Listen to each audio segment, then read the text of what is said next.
quay con vô theo có con lên đào bong chạy con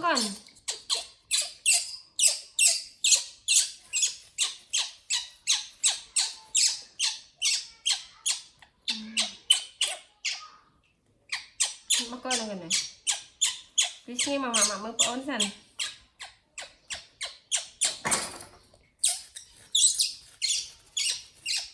con ổn tay mà con miếng này được chưa mới vào đây thế nó còn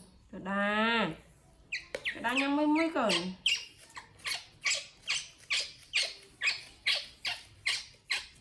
cái này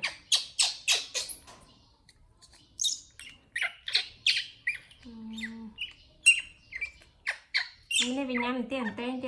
màu rong đang là mấy tiền rong giáp á nhặt chảo bóng ngay vậy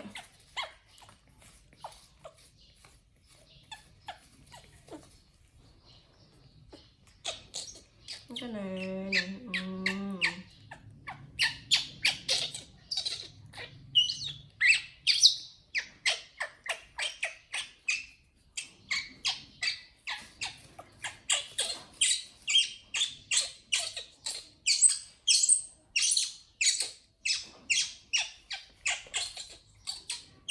trời đất mày bao miên nha lòng kinh luôn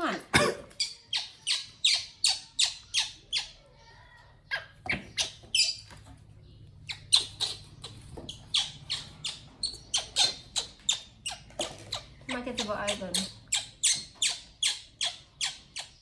apa ngộp nhang deh cek pra kepit nih